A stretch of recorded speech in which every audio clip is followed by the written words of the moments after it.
Saya yakin ada banyak di antara Anda yang sehari-harinya terkenal sebagai sang konselor sejati, tempat tumpahan lirih dari bidadari-bidadari yang sedang terluka. Mungkin sudah tidak terhitung lagi berapa kali Anda mendengar teman-teman wanitamu curhat tentang pria mereka yang kurang ajar, tidak tahu diri.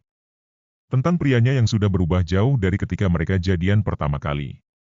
Mereka bingung kenapa pria mereka tiba-tiba berlaku aneh, misalnya sering membatalkan janji atau tidak mau membalas WA. Ada juga mereka yang baru tahu bahwa prianya memiliki sifat abusif, sehingga mereka sering menerima tekanan mental atau perlakuan fisik yang tidak menyenangkan. Pokoknya 1001 macam cerita yang membuat jiwa humanis dan heroik Anda bergetar ingin menyelamatkan si wanita cantik. Sambil diam-diam juga ngarep sama dia.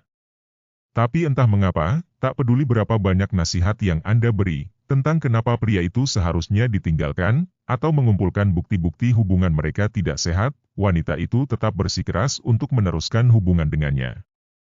Dia biasanya bilang, iya gue tahu, tapi gue enggak bisa ninggalin dia. Gue tetap sayang dia. Gue cuman mau dia berubah sedikit aja di bidang itu. Atau kalaupun akhirnya mereka putus, dia akan melewatimu dan jadian dengan pria brengsek berikutnya yang kebetulan lewat di dekat kalian. Guys, ini adalah fenomena ajaib yang hampir bisa ditemukan dalam lembaran hidup pria kesepian dan geng jomblo di seluruh dunia. Saya dulu pernah mengalaminya. Nyaris semua sahabat saya yang masih jomblo saat ini juga kerap menjadi bulan-bulanan pengalaman seperti itu. Bahkan yang tidak jomblo pun pasti bakalan sering mengalaminya. Tidak usah heran, karena sebagai pria, kita paling rentan terjangkit virus mesiah kompleks atau superhero kompleks, yaitu ingin menjadi sang pahlawan yang ingin menyelamatkan dunia, atau dalam hal ini, seorang wanita dari genggaman pria. Biasanya si wanita mulai dengan sedikit cerita, sekedar trailer saja tentang apa yang dia alami dengan prianya. Lama-kelamaan, dia mulai membeberkan full story keluhan tentang hubungan mereka. Mulai dari perlakuan yang tidak menyenangkan hingga yang sifat yang mentali abusif. Siapa yang tidak akan tersentuh mendengar semua cerita seperti itu? Apalagi jika Anda tahu bahwa dirimu sama sekali tidak seperti itu tapi entah mengapa tetap jomblo. Anda sering berteriak dalam benakmu, open your eyes, girl. I'm far better than him. Not like that lousy asshole, I know how to treat you right, sehingga Anda bersedia menjadi teman curhatnya selama berbulan-bulan. Bahkan tidak jarang ada pria yang memiliki ambisi untuk menjadi sang curhat master, yakni si pria yang selalu bisa menjadi pundak tempat wanita-wanita menangis. Anda berpikir, bukankah itu cara cerdas untuk mendapatkan wanita dengan mudah? Anda berharap suatu saat, salah seorang, kalau bukan semua, wanita-wanita itu akan berbalik dari kebodohan mereka dan menyadari bahwa Andalah sang pria sejati yang mereka butuhkan dalam hidup. Guys, listen to this. It's not going to work. Saya ingin Anda menelusuri kembali ke tahun-tahun awal Anda menjalani kehidupan sebagai curhat master. Sekilas memang terlihat keren. Tapi coba, dengan jujur, Anda jawab pertanyaan ini, berapa banyak dari wanita-wanita itu yang akhirnya bisa melanjutkan berhubungan denganmu, persis seperti yang Anda harapkan? Jika Anda masih baru menggeluti dunia curhat master, silakan tanyakan pada pria-pria yang sudah sangat veteran. Mereka pasti akan memberikan persentase yang sangat-sangat kecil. Kalau bukan nol besar. Karena wanita tidak bekerja dengan logika yang sama seperti yang Anda harapkan, Anda tidak bisa mengharapkan diberikan kesempatan untuk sebuah romansa bila memulainya dengan menjadi curhat master. Ketika Anda menempatkan diri sebagai curhat master, wanita tidak akan melihatmu sebagai pria yang menarik untuk sebuah hubungan romansa. Melainkan mereka akan melihatmu sebagai salah satu komponen support circle. Apa itu? Nanti akan saya jelaskan. Sekarang saya ingin Anda melihat sebuah pengalaman seorang sahabat saya. Kalau ada banyak pria yang sedikit iri dengannya, itu karena Felix punya segalanya, mulai dari postur tubuh yang tinggi walaupun agak kurus, suara yang berat seksi, dan otak encer. He is really a great guy yang selalu bisa membuat orang tertawa dengan kumpulan cerita jokes baru setiap harinya. Felix bersahabat, dan ngarep, dengan Rennie, teman fakultasnya yang bukan saja menjadi salah satu kembang idola di kampus, tapi juga sudah punya pacar yang aktif dalam banyak kegiatan turnamen basket. Topik yang paling sering mereka bicarakan adalah tentang bagaimana Rennie merasa kualitas hubungan dengan pacarnya sangat menurun lantaran sang pria belakangan semakin jarang memberikan waktu untuknya. Sang pacar juga tidak segan-segan untuk membatalkan janji demi keperluan tim basketnya. Jika Randy ngambek, pria itu langsung malah sengaja menghukumnya dengan keluar hangout bersama teman-teman prianya pada malam minggu. Belum lagi ditambah pria itu juga suka membentak bila keinginannya tidak dipenuhi. Randy sudah tahu tentang hal itu semenjak awal mereka jadian 2 bulan sebelumnya, tapi berpikir dia bisa membantu mengubahnya perlahan-lahan seiring perjalanan. Sekarang dia mulai berpikir itu adalah sebuah kesalahan. Felix tahu semua detail kisah tersebut karena Randy setiap hari memberikan update terbaru, baik sekedar curhat atau untuk meminta opini.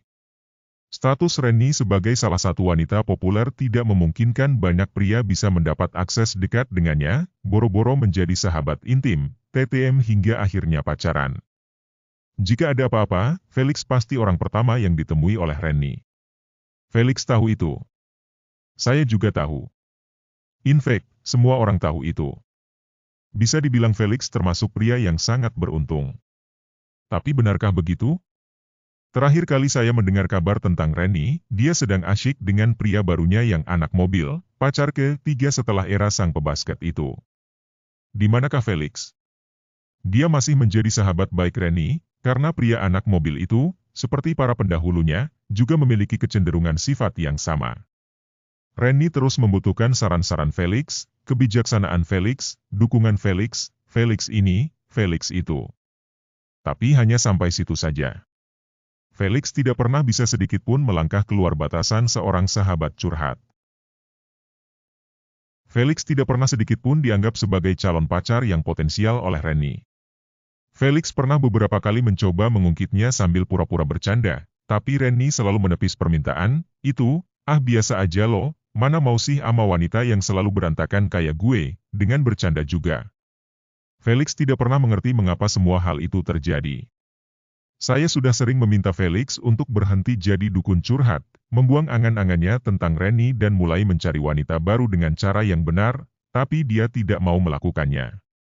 Ia jauh lebih suka tenggelam dalam candu ngaretnya. It's pitiful, but it's his choice. Saya tidak bisa memaksa. Saya hanya bisa memberitahu, sama seperti yang saya sedang lakukan pada Anda. Ingat baik-baik. Menjadi curhat master tidak akan banyak membantumu mendapatkan wanita yang Anda inginkan. Itu sama seperti Anda berharap bisa jago bahasa Inggris dengan rajin membaca entry kamus setiap hari. Absurd. Saya ingin kembali lagi tentang support circle. Ketika masih kecil, kita pria selalu sibuk dengan berbagai aktivitas permainan, olahraga, dan komputer. Apa yang dilakukan oleh para wanita ketika kita sedang asyik kejar-kejaran bola atau perang-perangan di lapangan? Mereka duduk dengan kalem di tempat teduh, berdiskusi tentang dunia yang terjadi di sekitar mereka. Gosip, curhat, keluhan, apa saja. Itulah ciri lifestyle wanita komunal. Mereka selalu mengelilingi dan dikelilingi oleh lingkaran sahabat. Tipikal cara mereka bertahan hidup, yakni dengan memperlebar lingkaran komunitas mereka. Kami menyebut hal itu sebagai support circle, karena di sana para wanita akan saling membantu satu sama lain memecahkan masalah-masalah besar yang tidak pernah dipusingkan oleh pria-pria pemain bola DSB.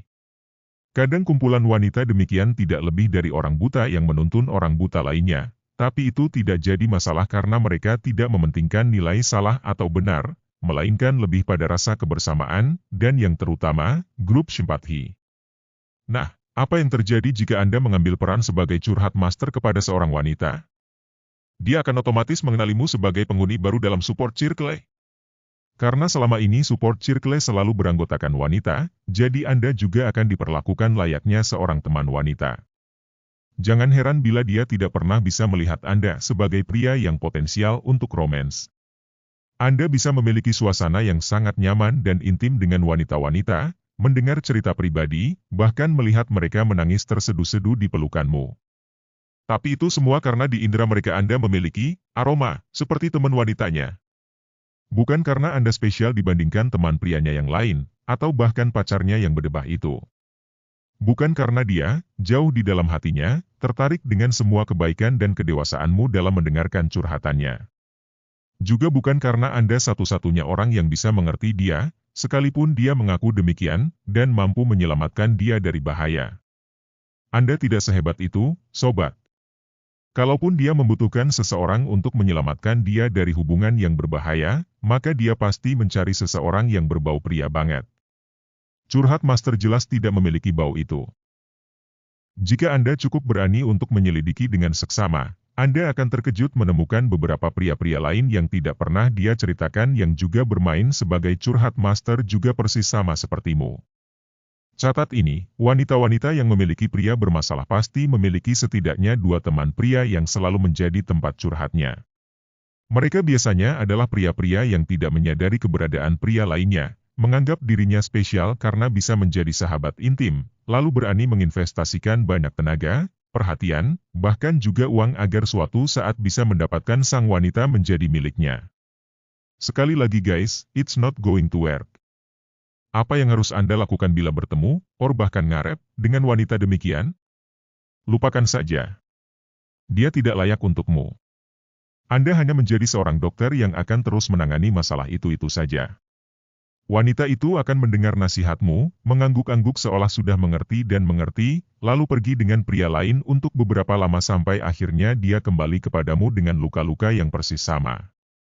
Apapun yang Anda lakukan tidak akan bisa membuatnya berpaling padamu. Jika Anda menjelaskan betapa brengsek dan kurang ajar prianya, si wanita akan flashback ke masa lalu dan mengingatkan betapa mereka dulu sangat romantis. Harapannya bahwa sang pria akan berubah malah semakin membesar. Jika Anda memberikan nasihat bagaimana cara bersikap dan memberi pelajaran kepada sang pria, tetap saja tidak berguna karena dia akan lupa dan clueless begitu berhadapan dengan sang pria. Si wanita akan kembali kepadamu dengan perasaan gagal yang semakin besar, sehingga Anda jadi terjerat untuk terus meladeninya karena merasa bersalah tidak bisa memberikan solusi yang tepat sebelumnya. Guys, wake up! Anda bukannya sedang menginvestasi waktu dan tenaga, tapi malah sedang membuang-buangnya. Tidak peduli terlihat betapa menjanjikannya posisi curhat master, itu tidak akan membawamu pada hubungan yang Anda impi-impikan. Biasa menyebutnya pria dispenser, wanita datang ketika membutuhkan, lalu pergi jauh hingga nanti merasa halus lagi. Mendedikasikan hidupmu untuk menolong orang adalah hal yang mulia. Tapi jika Anda melakukan hal itu atas dasar ngarep, hentikan, tolong hentikan karena Anda akan sangat terluka pada ujungnya. Satu-satunya yang bisa menyelamatkan wanita demikian adalah dirinya sendiri. Jika Anda terus-menerus menyediakan dirimu sebagai sang penolong, sambil memendam ngarep, wanita itu tidak pernah bisa serius menyelesaikan masalahnya karena dia tahu, ada si ex-kok yang pasti bakalan support gue bla bla bla. Anda harus bisa dengan berani mengurangi, kalau bukan menghapuskan, keterlibatanmu dalam support circle-nya. Bukan karena Anda tidak peduli dengannya, tapi karena Anda adalah pria dengan banyak kesibukan yang lebih penting daripada mengurusi urusan romans orang lain. Anda sibuk bergaul dengan teman-teman yang asyik, memiliki agenda kegiatan yang menarik, mengisi harimu dengan petualangan yang tidak bisa dilakukan oleh orang yang terus-terusan bermasalah dengan pacarnya. Jika Anda merasa menjadi superhero dan curhat master adalah kegiatan yang menarik, Anda benar, tapi itu kalau Anda tidak ngarep dengan sang wanita. Begitu Anda menunjukkan sikap ngarep, Anda sudah masuk ke dalam jerat yang melelahkan. Ada banyak wanita lain yang lebih bermutu di luar sana, Anda hanya perlu tahu bagaimana menemukan dan membuka hubungan dengan mereka. Ketika saat itu datang, pastikan Anda tidak memulainya sebagai support circle. Tapi masuklah dengan glossy guys. Semoga video ini bermanfaat untuk kalian yang ngarep dapetin wanita impian kalian, lewat jalur jadi Google masalah romace mereka.